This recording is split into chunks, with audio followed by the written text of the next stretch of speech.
Tapi itu bukan dosanya Adam, tapi dosanya iblis. Maka sekarang dengan adanya penyaliban, iblis sudah merdeka dari dosa. Bagaimana mungkin Adam kemudian bisa dikatakan mengakibatkan dosa? Sementara dia tidak pernah melakukan kemudian dosa dalam arti kata membangkang terhadap perintah Tuhan. Berbeda dengan iblis, iblis memang yang minta untuk membangkang. Nah, kalau saudara mengatakan dia diciptakan, Adam diciptakan kemudian untuk kekal di Eden, itu keliru besar. Adam dicipta bukan di Eden tujuannya. Adam dicipta untuk di bumi. Coba Anda baca Kejadian 1 nomor 26. Sebelum manusia menciptakan Nabi Adam, dirancang lebih dulu untuk di mana? Untuk di bumi. Berarti Adam dicipta untuk mati. Karena bumi ini adalah alam fana, alam yang menuju kepada ketiadaan, kebinasaan. Bang Juma, selamat pagi. Ketemu lagi teman saya. Apa kabar? Baik, seperti biasa. Gimana? Bini masih 3, belum tambah lagi? Belum. Masih 3? Masih. Aduh, tambah lagi lah. Iyalah, Ini Kristen sabarlah. Syariat Bang Jumang, Kristen Syariat Pak Deni. Sabarlah. Jadi begitu Bung ya. Jadi kalau ada pun penyaliban, penebusan dosa, ya dosanya iblis dong yang ditebus. Karena yang bersalah di sini adalah iblis. Begitu saudara. Adam itu diberkati loh, keturunannya diberkati semua. Kecuali Paulus yang mengajarkan dalam Roma 5 nomor 12 itu. Karena Adam sehingga dosa masuk ke dalam bumi. Gara-gara Adam. Padahal nggak ada cerita-cerita itu dalam kitabnya saudara kita Yahudi, nggak ada. Di Al-Quran juga nggak ada. Ya, kenapa dosa waris ini dijadikan sebagai konsep? Karena dosa waris ini nanti endingnya ada penebus. Yang mau dijual di sini sebenarnya adalah Yesus, penyaliban. Tidak ada dosa waris. Tadi Mbak Ted membawa data di dalam kitab Keluaran 24 sampai nomor 5 tuh. Jangan membuat bagimu patung yang menyerupai apapun yang ada di langit atau ada yang di bumi atau yang ada di atas air di bawah bumi. Jangan sujud menyembah kepadanya atau beribadah kepadanya, sebab aku Tuhan Elohim adalah Tuhan yang cemburu, yang membalaskan kesalahan bapa kepada anaknya, kepada keturunan yang ketiga dan keturunan yang keempat dari orang-orang yang membenci. Siapa yang membenci Tuhan? Adam membenci Tuhan? Tidak. Yang membenci Tuhan itu yang Tuhan mengajarkan kemudian dirinya esa, menggantinya menjadi 3, itu benci. Yang Tuhan mengatakan bahwa hukum-hukumnya adalah hidup, dikatakan justru malah kutuk, itu benci. Yang Tuhan mengajarkan kepada Nabi Abraham untuk sunat, bertauhid satu Tuhan, berkurban hewan, dirubah semua ajarannya, itu benci. Kepada mereka lah kemudian Tuhan membutakan hati, pikiran dan juga matanya. Ini jelas dalil ini kepada keturunan yang ketiga dan keempat dari. Wallahu alam apakah ini betul terjemahannya atau salah. Kita kembalikan kepada Akhi Billy. Dikatakan dari orang-orang yang membenci aku. Jadi orang yang membenci Allah, orang yang membenci Tuhan, dia akan mengalami kutukan sampai keturunan keempat. Begitu saudara-saudara. Nah sekarang siapa yang membenci Tuhan? Antara 3 agama ini, Islam, Kristen, Yahudi. Siapa yang membenci Tuhan pencipta langit dan bumi kita ini? Kira-kira yang mengatakan Tuhannya datang menjadi manusia, setelah menjadi manusia ditumbuk lagi dia, dibunuh lagi di atas tiang salib, tak ada habis-habisnya. Kebencian kalian kepada pencipta kita itu tak ada habis-habisnya. Kau jadikan dia dari manusia, begitu jadi manusia kau tumbuk pula, kau ludahi, kau tonjok, entah berantah apa kau lakukan terhadap Tuhan. Karena kebencian kalian. Kenapa kalian benci? Karena ada hal yang ingin kalian junjung, yang kalian sembah. Apa itu? Iblis. Nah sekarang kok bisa gitu Bang Suma? Ayo mari kita tangkar. Siapa yang menginginkan penyaliban terhadap Yesus? Tuhan atau setan? Kalau Tuhan, di mana Tuhan di dalam perjanjian lama menginginkan membunuh terhadap orang yang benar, orang yang suci? Mana dalilnya? Bukankah yang di dalam perjanjian lama yang dibunuh itu adalah orang yang dikutuk, orang yang makan suap, orang yang fasik, pengkhianat, bukankah itu? Nah, sementara menurut kalian Yesus orang suci, hamba suci. Kenapa kalian menginginkan pembunuhan terhadap orang yang benar? Sementara Tuhan tak mau. Amsal 6 nomor 16. 6 perkara yang dibenci oleh Tuhan, bahkan 7 kekejian di dalam hatinya. Di antaranya adalah menumpahkan darah orang yang tidak bersalah. Jadi membunuh Yesus itu adalah kekejian. Membunuh Yesus itu adalah hal yang dibenci oleh Tuhan. Tapi kenapa kekejian bagi Tuhan, hal yang dibenci bagi Tuhan, justru kalian jadikan sebagai simbol keselamatan? Jadi saya bingung, kalian ini sebenarnya manusia atau setan? Hanya setan yang benci kepada kebenaran. Hanya setan yang benci kepada orang yang benar. Tuhan sudah mengatakan, jangan kau membunuh orang yang tidak bersalah. Jangan kau membunuh orang yang benar. Keluaran 23 nomor 7. Nah, kalian mau? Coba, kalau Kristen hadir pada saat penyaliban, kira-kira Kristen berdiri di kubu mana? Kalau berdiri di kubu jangan bunuh Yesus, lalu yang menebus dosa kalian siapa? Kalau berdiri di kubu bunuhlah Yesus, berarti Anda dengan setan bedanya apa? Tak ada. Jadi murni ajaran tebus dosa, dosa warisan itu hanya akal-akalan untuk dijual ke Romawi dan Yunani. Itu aja. Silakan yang lain.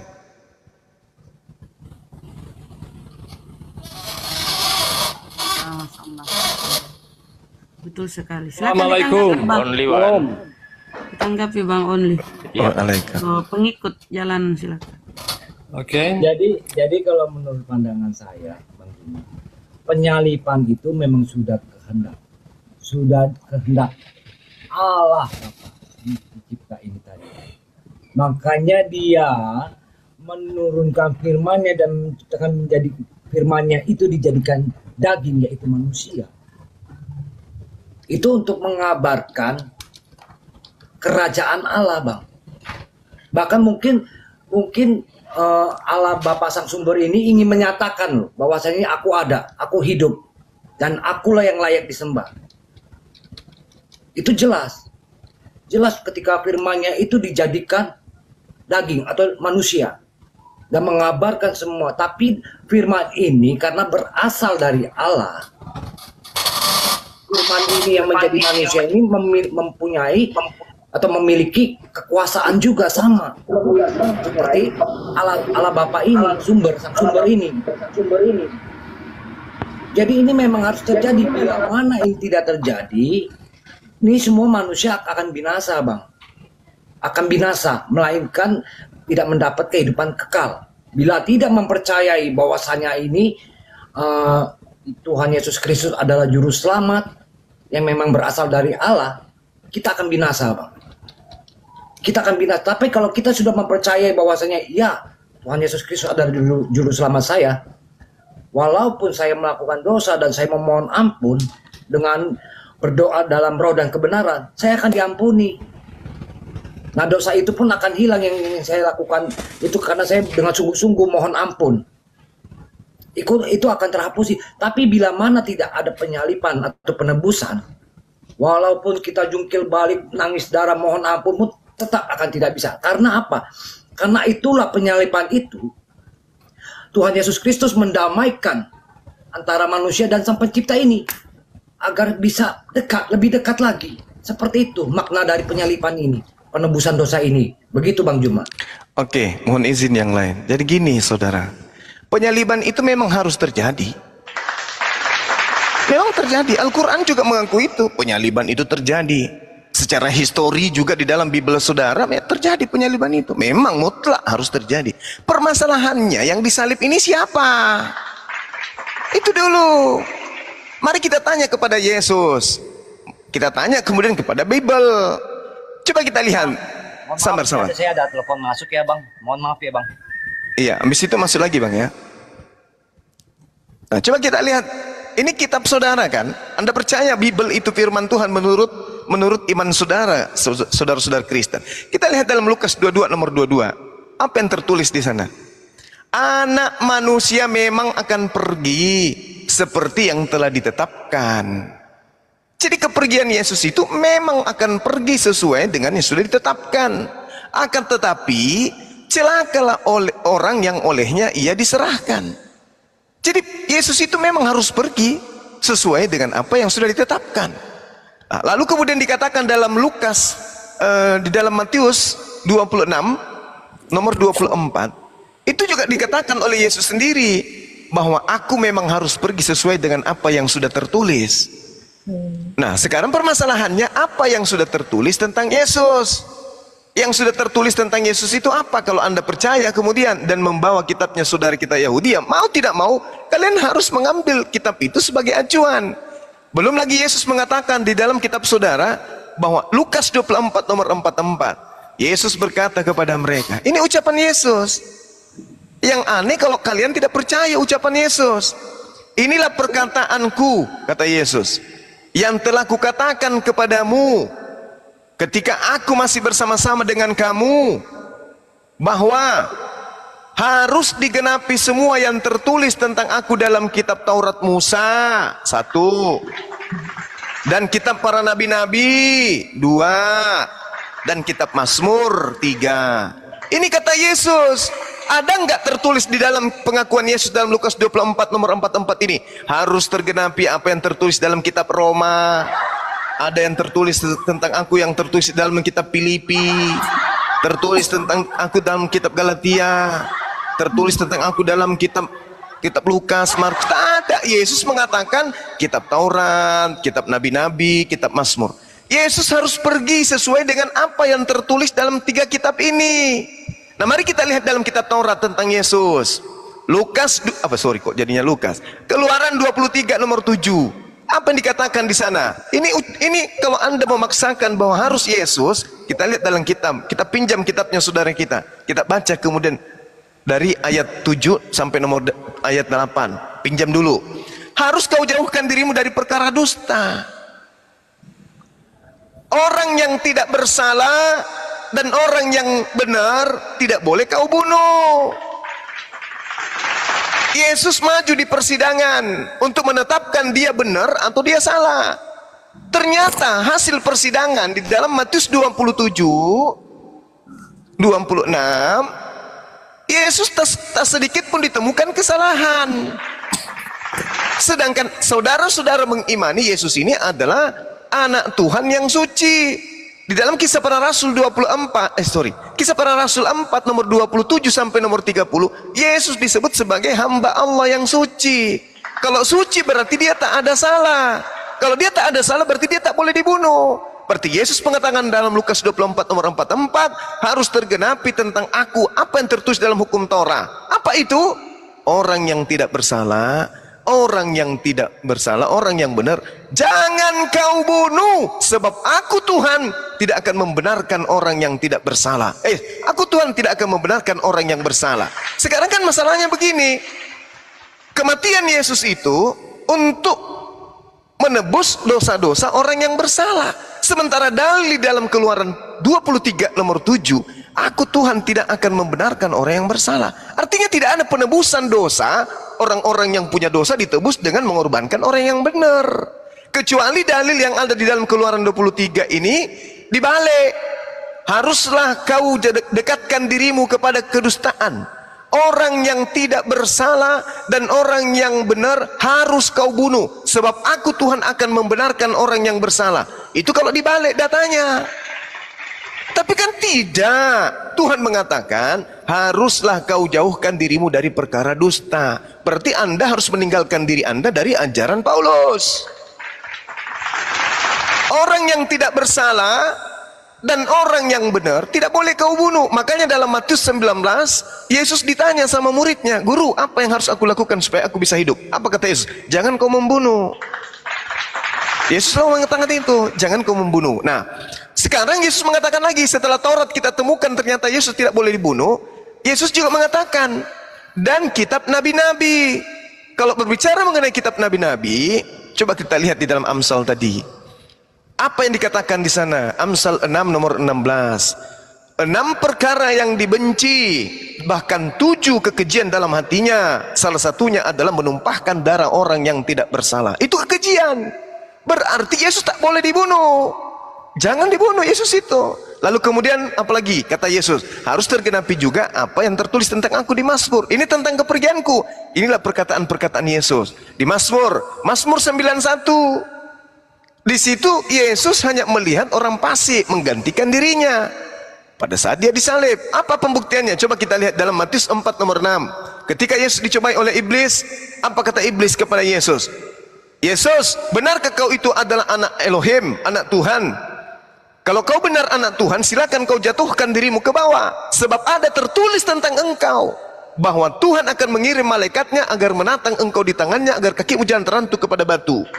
Iblis ini tahu, kalau Yesus ini adalah anak Tuhan, maka Tuhan tidak akan mengizinkan Yesus itu kena musibah.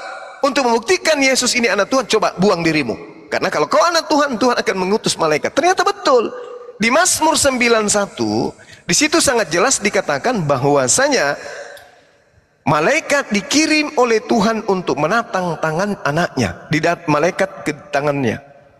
Nih, dia mengatakan begini, mereka akan menatang engkau di atas tangannya supaya kakimu jangan terantuk kepada batu. Itu.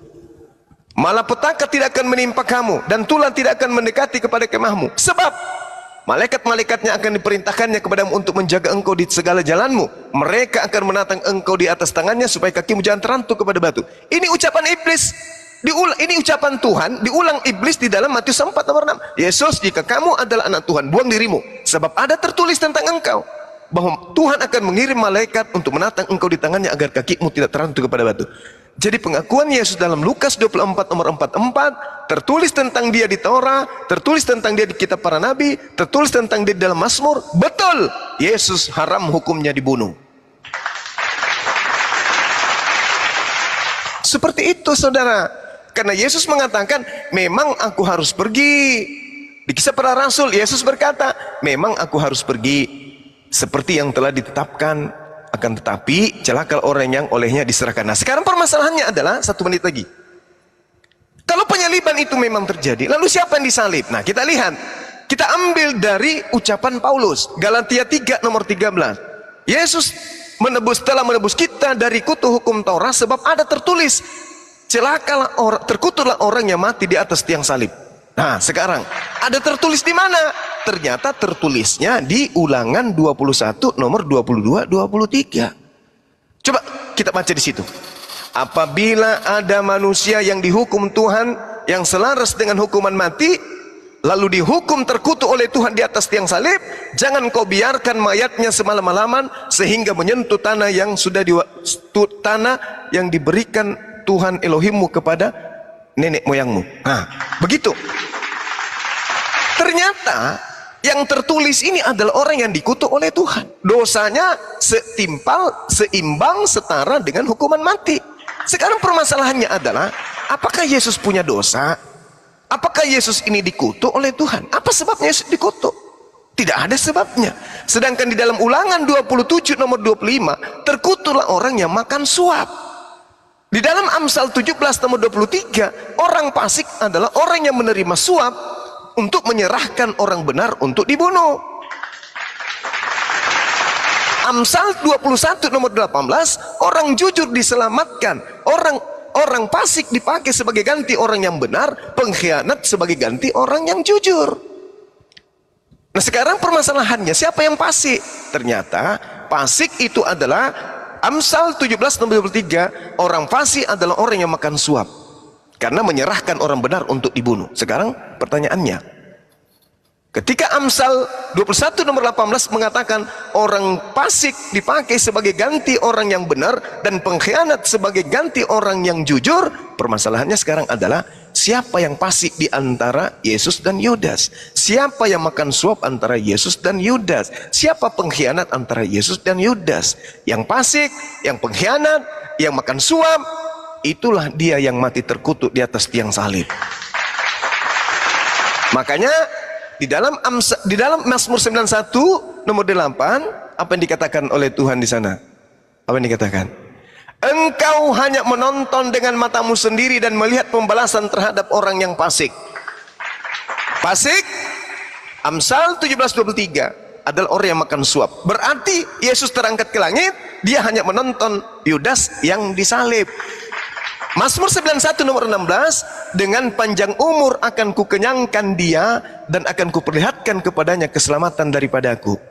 Yesus diangkat, lalu dia menonton orang fasik yang disalibkan, yaitu pemakan suap. Makanya Al-Quran mengatakan wa makaru wa makarallahu wallahu khairul makirin. Orang-orang kafir pada masa itu membuat kemudian makar tipu daya supaya Yesus disalibkan, tetapi Allah membalas kemudian tipu daya mereka dengan yang disalib itu justru adalah orang yang fasik yang berusaha untuk menyalibkan Yesus. Yang berusaha menyalibkan itulah yang disalibkan. Nah, silakan Anda simpulkan siapa yang terkutuk, siapa yang fasik, siapa yang makan suap, siapa yang berkhianat antara Yesus dan Yudas. Itulah jawabannya. Monggo.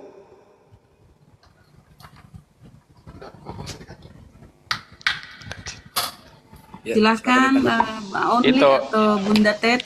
Silakan. Itu monitor. Itu.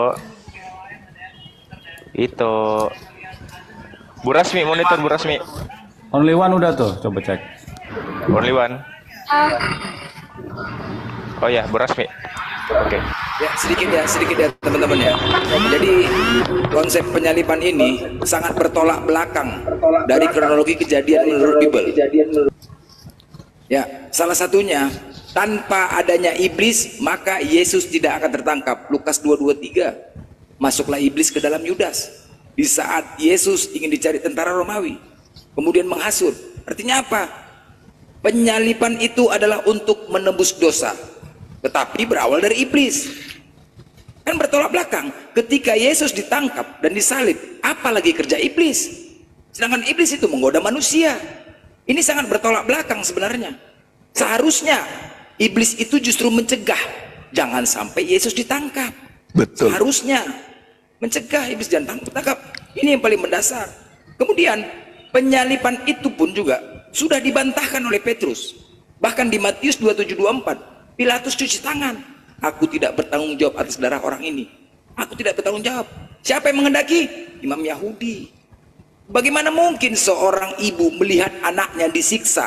Kita aja melihat anak kita aja tersiksa, kita nggak tahan. Tapi ibunya melihat anaknya diludahi, dipukulin. Bagaimana penderitaan seorang ibu itu? Bagaimana? Dan itu semua sudah dibantahkan oleh Petrus. Kisah Para Rasul 2:1-47. Ketika mereka meyakini penyaliban itu, kemudian Petrus datang dan bangkit ke Pentakosta. Apa kata Petrus? Hai kamu orang Yahudi dan kamu semua yang tinggal di Yerusalem, ketahuilah dan camkanlah perkataanku ini. Hai orang-orang Israel, dengarlah perkataanku ini. Yang aku maksudkan ialah Yesus dari Nazaret, yang telah kamu serahkan dan telah kamu bunuh oleh tangan-tangan bangsa durhaka. Telah kamu bunuh oleh tangan-tangan bangsa durhaka. Tetapi Allah membangkitkan dengan dia melepaskan dari sengsara maut. Membangkitkan artinya apa? Dia mengalami sengsara maut, diludahi, dipukuli, itu sengsara maut loh. Tetapi Allah melepaskan dia dari sengsara maut karena tidak mungkin ia dalam kuasa maut itu. Tidak mungkin. Dan ini dikorelasi kepada surat An-Nisa. Mereka dalam keraguan bahwasannya sesungguhnya mereka berselisih pendapat tentang pembunuhan itu. Dan mereka tidak membunuhnya dan tidak pula menyalibnya, tetapi mereka bunuh orang yang diserupakan. Di akhir khotbah Petrus saat itu, orang-orang Yerusalem tercengang dengan perkataan Petrus. Lalu mereka berkata, jadi apa yang harus kami lakukan saudaraku? Apa kata Petrus? Bertobatlah. Bertobat itu artinya apa? Telah melakukan kesalahan. Kalau memang benar-benar Tuhan, memujilah atas nama Tuhan. Tapi apa? Disuruh bertobat. Karena mereka mempercayai penyaliban itu. Akhirnya apa? Banyak yang percaya dengan Petrus saat itu. Ada 3.000 orang. Kemudian Petrus berkeliling lagi ke Serambi Salomo. Kisah Para Rasul 3. Keliling. Di saat di depan bait Allah, ada seorang pengemis meminta sedekah. Kemudian Petrus menyembuhkan orang yang lumpuh dengan sekejap. Mereka kan selalu bertanya, siapa ini? Siapa yang bisa memberikan mukjizat? Mereka bertanya-tanya. Lalu mereka tercengang melihat Petrus. Apa kata Petrus? Hai orang Israel, mengapa kamu heran tentang kejadian ini? Dan mengapa menatap kami seolah-olah kami membuat orang ini berjalan karena kuasa atau kesalahan kami sendiri? Diperkuat lagi, Yesus yang kamu serahkan dan ditolak di depan Pilatus. Nyambung tadi ke Matius. Ditolak di depan Pilatus. Walaupun Pilatus berpendapat bahwa ia harus dilepaskan, tetapi kamu menolak yang kudus dan benar serta menghendaki seorang pembunuh sebagai hadiahmu. Tetapi Allah telah membangkitkan dia dari antara orang mati, dan tentang hal itu kami adalah saksi. Jelas di sini. Oke bang, Sejak saat itu. biar dulu, oke bang, biar ditanggapi dulu teman-teman Kristen. Silakan. Only atau Bunda Ted, atau Rasmi. Halo? Ya, oke. Ya, silakan ditanggapi itu Teti, Bang Only atau Bu Rasmi, silakan. Oke, terima kasih. Yang pertama tadi saya dengar dosa ahli waris ya. Dosa ahli waris ada itu tertulis di Kejadian Ahli 3. waris. Mana ada dosa ahli waris, dosa waris. Ahli waris. Iya, dosa waris. Iya. Itu tertulis di Kejadian 3 ayat mulai dari ayat 13 sampai 19 ya. Di situ dikatakan ayat 13. Di sini ceritanya Hawa sudah memakan buah larangan itu ya.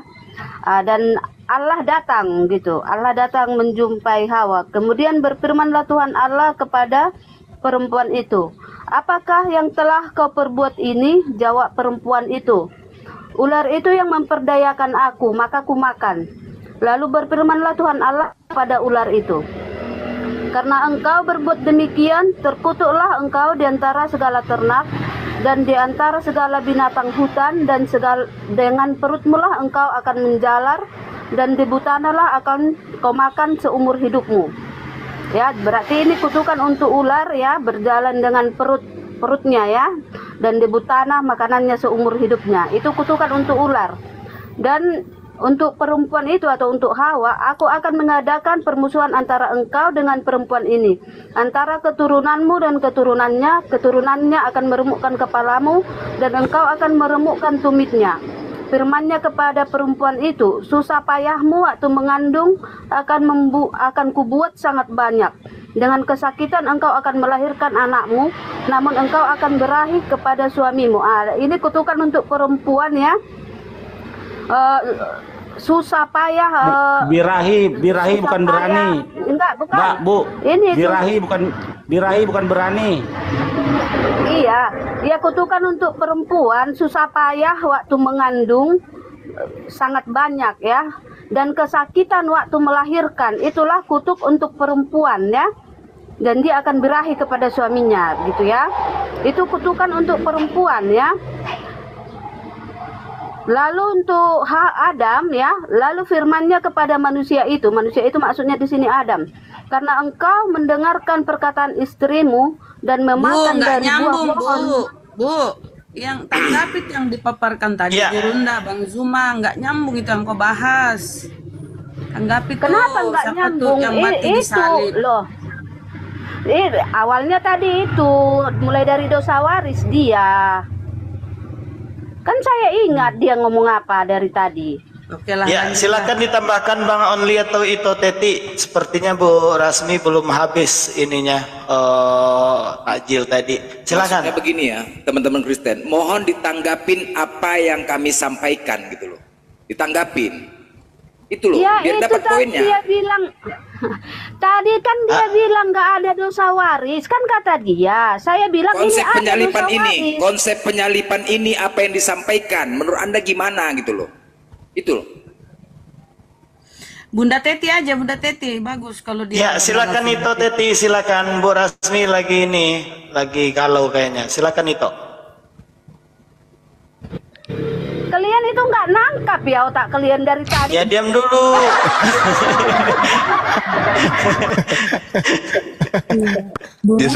Dia susah payah susun napas kok dibilang udah nangkep. Dan Juma, Bu Rasmi, Iya, silakan. Allah tidak pernah mengutuk Adam dan Hawa loh. Yang dikutuk hanya ular, tetapi Allah berkata, "Karena engkau," maka titik-titik. Jadi sebab dan akibat itu konsekuensi, bukan kutukan begitu. Akibat kita berbuat salah, pelanggaran, Tuhan kasih hukuman, bukan kutukan. Beda. Itu aja. Gini Silakan toh, Bang. gini toh, biar paham Ya. toh. Tadi Bang Juma menyatakan tentang penyalipan itu bukan Yesus yang disalib, dan juga saya menyatakan tentang penyalipan itu kronologi. Artinya apa? Ketika kalian tidak bisa membantah tentang apa yang kami narasikan, berarti benar yang apa yang kami katakan gitu loh. Makanya dibantah. Aja. Iya, Bang, sebenarnya Tanggapin. iya, sebenarnya tentang penyalipan itu akan terjadi, ya, itu sudah dinubuatkan. Tetapi bukan karena Yesus itu orang jahat atau orang berdosa, tetapi karena kehadirannya yang tidak bisa diterima oleh dunia, begitu. Jadi memang itu akan terlaksana terjadi. Cuman ya aku juga pernah dengar ya bahwa di Al-Quran dicatat bahwa karena Yesus itu bisa berubah wajahnya maka digantikan oleh Yudas, begitu. Nah untuk hal ini ya aku nggak tahu lah, gitu Bang. Iya, baik. Gini. Ketika ini harus coba kita pakai kita tenangkan diri dulu, kita tenangkan dulu diri kita nih, khususnya Kristen nih ya. Kita lihat di dalam Matius 12 nih. Ini menarik sekali sebenarnya kalau teman-teman ingin jujur untuk mengakui aspek kebenaran yang ada di dalam agama saudara. Kalau kita lihat dalam Matius 12 nomor 38, coba Anda renungkan di situ. Pada waktu itu berkatalah beberapa ahli Taurat dan orang-orang Farisi kepada Yesus, "Guru, kami ingin melihat satu tanda darimu." Tetapi jawab Yesus kepada mereka, "Angkatan yang jahat," coba, "angkatan yang jahat dan yang tidak setia ini menuntut satu tanda. Tetapi kepada mereka tidak akan diberikan tanda selain tanda Yunus. Sebab seperti Yunus tinggal di dalam perut ikan 3 hari 3 malam, demikian juga anak manusia akan tinggal dalam perut rahim bumi 3 hari 3 malam." Sekarang yang mengimani tanda ini siapa? Yahudi, Islam atau Kristen? Kristen, Bang. Ya Kristen. Kristen ini masuk kategori angkatan apa? Menurut Yesus? Bukan, jadi yang dikatakan di sini, Bang, Ya. bahwa pertanda bukan berarti yang dimaksud di sini orang yang mengimani pertanda itu orang yang itu bukan Bang, tetapi kejadian yang terjadi pada Yunus 3 hari di dalam perut ikan, demikian juga yang terjadi pada Yesus 3 hari di perut bumi. Iya, ini tanda untuk siapa? Harus jujur akui, ini tanda untuk siapa? Yahudi tidak menerima tanda ini. Ahli Taurat dan orang Farisi, Bang Juma. Nah, orang Kristen masuk nggak? Jadi gini Bang Juma, jadi kan ahli Taurat itu menuntut. Iya, tahu. Ahli Taurat, orang Farisi yang ada pada saat itu menuntut satu tanda kepada Yesus. Kata Yesus apa? Angkatan jahat ini dan angkatan yang tidak setia ini menuntut suatu tanda. Tetapi kepada mereka tidak akan diberikan tanda selain tanda Yunus. Seperti Yunus tinggal di dalam perut ikan 3 hari 3 malam, demikian juga anak manusia akan tinggal dalam perut rahim bumi 3 hari 3 malam. Nah sekarang permasalahannya adalah tanda ini siapa yang mengimani?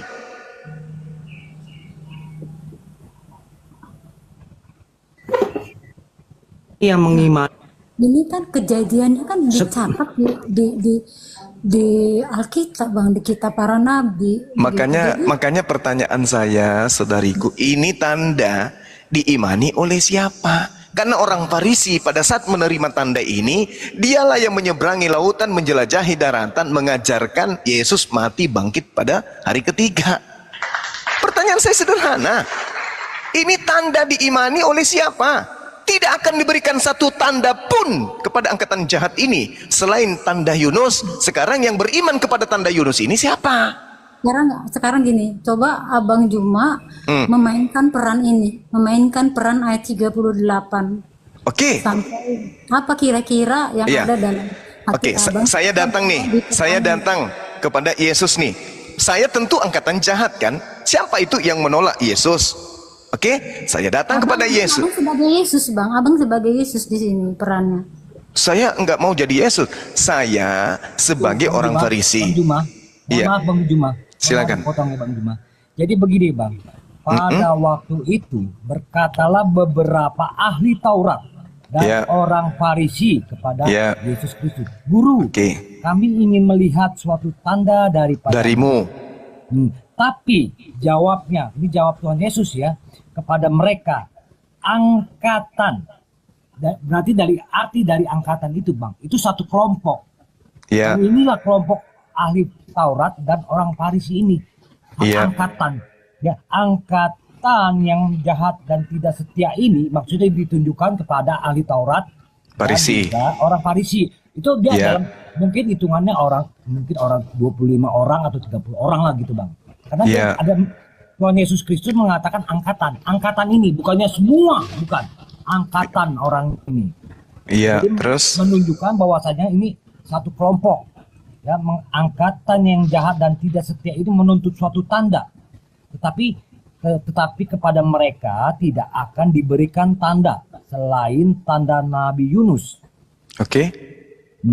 Sebab seperti Yunus tinggal di dalam perut ikan 3 hari 3 malam, demikian juga anak manusia akan tinggal di dalam rahim bumi 3 hari 3 malam. Oke. Nah, Itu jadi tanda untuk siapa, Bang? tanda untuk angkatan yaitu satu kelompok orang Farisi dan ahli Taurat. Yang melanjutkan tipikal Farisi dan ahli Taurat ini siapa? Paulus. Iya, itu fakta itu. Coba kita lihat dalam Matius 23 nomor 15. Apa yang dikatakan oleh Yesus di sana? Celakalah engkau wahai ahli Taurat, hai orang Farisi, hai orang munafik, kamu mengarungi lautan, menjelajahi daratan, mentobatkan satu orang saja menjadi penganut agamamu, dan sesudah mereka bertobat, kamu menjadikan dia orang neraka dan 2 kali lebih jahat daripada kamu sendiri. Baca nomor 36-nya. Aku berkata kepadamu, sesungguhnya semua ini akan ditanggung angkatan ini. Jedar. Sekarang pertanyaannya nih, orang Farisi mana yang keluar meninggalkan Yerusalem, menyeberangi lautan, menjelajahi daratan sampai Roma, mendirikan sebuah agama? Ingat kisah para rasul 24 nomor 5, inilah dia penyakit sampar. Paulus dari toko sekte Nasarion atau Kristen. Siapa orang Farisi? Filipi 3 nomor 5 nomor 6, aku dari keturunan Benyamin, aku adalah orang Farisi. Menyeberangi lautan, menjelajahi daratan, mentobatkan orang. Siapa yang menjadi Kristen pertama kali? Dan siapa yang mengirim 14 surat kepada non-Yahudi? Siapa yang mengaku dalam Galatia 1 nomor 16, nomor 17, aku adalah rasul yang diutus kepada non-Yahudi. Siapa tuh? Orang Farisi keluar meninggalkan tanah Yerusalem, mengajarkan kemudian sebuah agama, dan agama ini menjadikan Yesus bangkit pada hari ketiga mengalahkan maut. Padahal kata Yesus, yang kamu imani itu bangkit hari ketiga itu adalah tanda untuk angkatan jahat.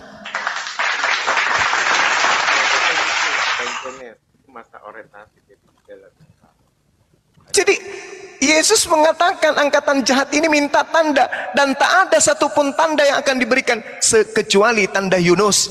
Jadi kalau Anda mengatakan Yesus bangkit pada hari ketiga dan seterusnya, coba Anda teliti lagi dalilnya di situ. Demikian juga anak manusia. Pertanyaan saya, Yudas ini anak ayam atau anak manusia? Manusia Bang. Anak manusia. Nah sekarang mohon izin nih kepada forum, izinkan saya kemudian mengurai. Di dalam Markus 14 kita lihat, Markus 14 ini kejadian. Kita runut dari Yohanes 18, kemudian bagaimana kemudian Yudas bersama orang tentara Romawi kemudian menangkap Yesus. Nah kita lihat di dalam Markus 14 nomor 50, kita ulangi dari nomor 50. Apa yang terjadi? Lalu semua murid itu meninggalkan dia. Dia ini siapa? Dan melarikan diri. Jadi semua murid itu meninggalkan dia dan melarikan diri. meninggalkan dia dan melarikan diri. Siapa dia di sini? Pada saat Yesus kemudian, pada saat ada oknum kemudian yang sudah ditangkap, kan 13 orang tuh, 12 muridnya dengan Yesus, berarti kan 13, Yesus dan ke-12 murid. Diceritakan dalam Markus 14:50, lalu semua murid itu meninggalkan dia dan melarikan diri. Nah, data nomor 51, ada seorang muda yang pada waktu itu hanya memakai sehelai kain lenan untuk menutup badannya, mengikuti dia. Mereka hendak menangkapnya. Loh, kok aneh? Bukankah yang ingin ditangkap cuma seorang, yaitu Yesus doang? Sudah ditangkap. Ketika ada penangkapan terjadi, ke-11 muridnya lari. Yudas tak mungkin lari.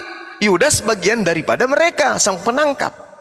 Yudas ada di situ, berarti 11 murid telah lari. Tetapi ketika ada penangkapan, masih ada satu oknum di belakang yang ditangkap menggunakan kain lenan. Ingin ditangkap lagi. Sebenarnya tentara Romawi ini mau menangkap berapa orang? 1 apa 2? Kan sudah ada ditangkap 1. Terus kenapa lagi dia mau pakai kain lenan kek? Dia mau pakai baju daster kek? Urusannya sudah ada yang ditangkap. Kenapa yang menggunakan kain lenan ini masih juga mau ditangkap? Sementara murid-murid yang 11 sudah lari, sudah ada ditangkap 1, tapi ada muncul kemudian tokoh aneh misterius menggunakan kain lenan dan ingin juga ditangkap oleh mereka. Kenapa mereka ingin menangkap yang menggunakan kain lenan? Karena sejatinya tentara Romawi tidak mengenal Yesus. Makanya Yudas mengatakan, yang kucium itulah yang kamu tangkap. Nah, nomor 52, tetapi ia melepaskan kain lenan darinya dan lari kemudian dengan keadaan telanjang. Jadi kronologisnya adalah ada 13 orang bersama dengan Yudas, bersama dengan Yesus.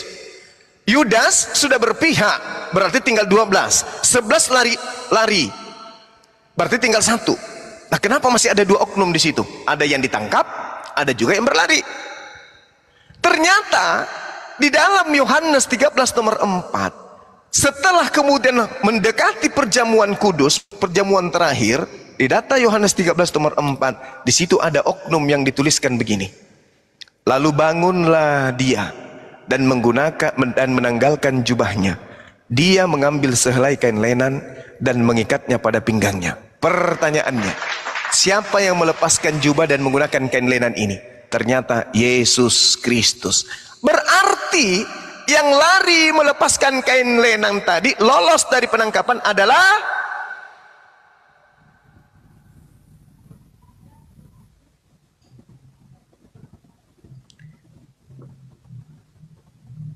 jawab. Only, jawab, Bunda Ted. Itu adalah itu only one. Saya mendengar dan terpesona begitu. Bang, itu di mana, Bang? Terkesima bukan terpesona. Terpesona mendengarkan Bang Juma. Bang, aku mau baca secara detail. Di mana itu tadi? Di Markus. Yohanes 13 nomor 4, Markus 14 nomor 50 sampai nomor 52. Markusnya coba, Markus 14. Iya. Ayat 50 sampai 52. Lah, Markus 14. Ada. Kalau bisa mundur lagi ke data nomor 47.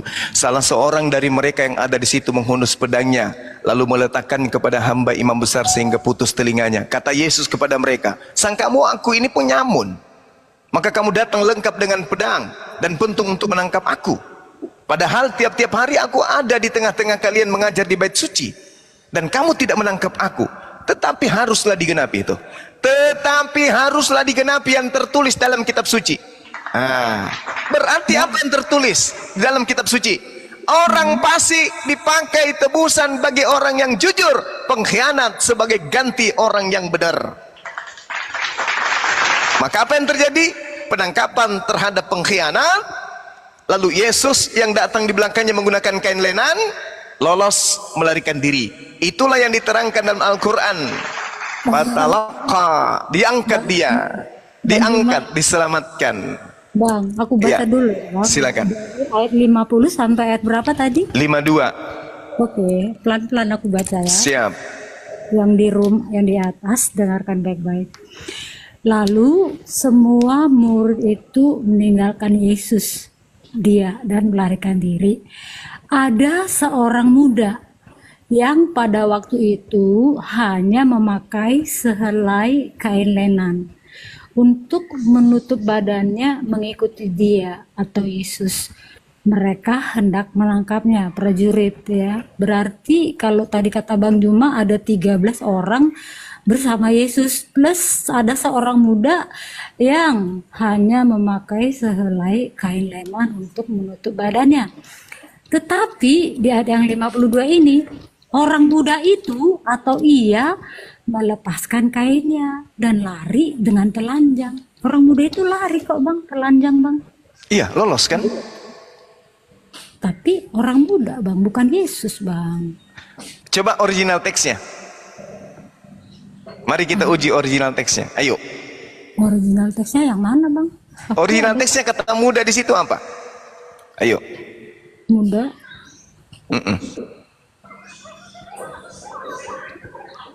Nah, selanjutnya bahasa Yunaninya.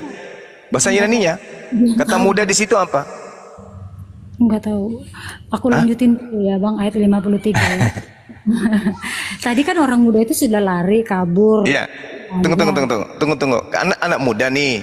Di dalam bahasa Yunani itu disebut nianiskos. Nianiskos itu adalah berumur antara 24 sampai usia 40 tahun. Gak apa-apa Bang, itu aja kata orang muda itu. Terus. Tetapi bukan merujuk kepada Yesus kalau di Alkitab. Iya, Selanjutnya lalu ayat 53. Kemudian Yesus dibawa menghadap imam besar. Lalu semua kepala, tua-tua dan ahli Taurat berkumpul di situ. Lalu? Dan Petrus mengikuti dia dari jauh sampai ke halaman imam besar. Di sana ia duduk di antara pengawal-pengawal sambil berdiam dekat api. Terus baca terus. Imam kepala malah seluruh Mahkamah Agung mencari kesaksian terhadap Yesus supaya ia dapat dihukum mati, tetapi mereka tidak memperolehnya. Sampai saat ini Yesus ada di mahkamah Bang. Banyak juga orang yang, maaf ya, aku baca dulu ya Bang. Ya, silakan baca terus. Banyak juga orang yang mengucapkan kesaksian palsu terhadap dia, tetapi kesaksian itu tidak sesuai yang satu dengan yang lain. Lalu beberapa orang naik saksi melawan dia dengan tuduhan palsu ini. Kami sudah mendengar orang ini berkata, aku akan merubuhkan bait suci buatan tangan manusia ini, dan dalam 3 hari akan kudirikan yang lain yang bukan buatan tangan manusia. Dalam hal ini pun kesaksian mereka tidak sesuai yang satu dengan yang lain. Dan emang betul deh. Di sini Yesus mengatakan bait Allah. Bait Allah itu yang dibangun manusia akan dirubuhkan lalu akan dibangun dalam 3 hari. Itu menyatakan dirinya bait Allah, dan orang-orang yang percaya kepada Allah mengatakan bahwa dirinya juga adalah bait Allah. Kita yang percaya kepada Allah ini, kita ini adalah bait Allah, dan orang-orang ahli Taurat tidak menerima keterangan itu. Dalam hal ini pun kesaksian mereka tidak sesuai yang satu dengan yang lain. Maka imam besar bangkit berdiri di tengah-tengah sidang dan bertanya kepada Yesus. Katanya, tidakkah engkau memberi jawab atas tuduhan-tuduhan saksi-saksi ini terhadap engkau? Tetapi Yesus tetap diam dan tidak menjawab apa-apa. Imam besar itu bertanya kepada lagi, katanya, apakah engkau Mesias, anak dari yang terpuji? Jawab Yesus, akulah dia, dan kamu akan melihat anak manusia duduk di sebelah kanan yang maha kuasa dan datang di tengah-tengah awan-awan di langit. Nah, berarti yang mengatakan Yesus duduk di sebelah kanan bukan para rasul, bukan para murid, tetapi Yesus sendiri ya. Terus baca kesaksian penyangkalan Petrus. Maka imam besar itu mengoyakkan pakaiannya dan berkata, untuk apa kita perlu saksi lagi? Kamu sudah mendengar hujatnya terhadap Allah. Bagaimana pendapat kamu? Lalu dengan suara bulat mereka memutuskan bahwa dia harus dihukum mati. Lalu mulailah beberapa orang meludahi dia dan menutupi mukanya dan meninjunya sambil berkata kepadanya, "Hai Nabi, cobalah terka." Malah para pengawal pun memukul dia. Pada waktu itu Petrus masih ada di bawah di halaman. Lalu datanglah seorang hamba perempuan imam besar, dan ketika perempuan itu melihat Petrus sedang berdiam, ia menatap mukanya dan berkata, "Engkau juga selalu bersama-sama dengan Yesus orang Nazaret itu." Tetapi Petrus ia menyangkalnya dan berkata, "Aku tidak tahu dan tidak mengerti apa yang engkau maksud." Lalu ia pergi ke serambi muka dan berkokoklah ayam. Ketika hamba perempuan itu melihat Petrus lagi, berkatalah ia pula kepada orang-orang yang ada di situ, "Orang ini adalah salah seorang dari mereka." Tetapi Petrus menyangkal pula, tidak. Tidak lama kemudian orang-orang yang ada di situ berkata juga kepada Petrus, "Engkau ini pasti salah seorang dari mereka, apalagi engkau seorang Galilea." Maka mulailah Petrus mengutuk dan bersumpah, "Aku tidak kenal orang yang kamu sebut-sebut ini." Dan pada saat itu berkokoklah ayam untuk kedua kalinya. Maka teringatlah Petrus bahwa Yesus telah berkata kepadanya sebelum ayam berkokok 2 kali, "Engkau telah menyangkal aku 3 kali." Lalu menangislah ia terseduh-seduh. Udah Bang. Oke, nah sekarang jelas sekali bukan? Apakah Yesus kemudian yang mengajarkan Petrus untuk berdusta? Untuk menyangkal dirinya bahwa ia dikenal atau tidak? Jelas apanya Juma? Apakah kemudian Yesus membiarkan Yudas berbohong, membiarkan Petrus berdusta sebagai pembohong dengan mengatakan aku tidak mengenal dia? Atau memang keadaannya adalah yang Petrus lihat itu bukan Yesus lagi? Yesus itu bernubuat bahwa kamu tuh akan menyangkal saya. Hari itu Petrus merasa bahwa dirinya hebat, dia bisa melindungi Yesus.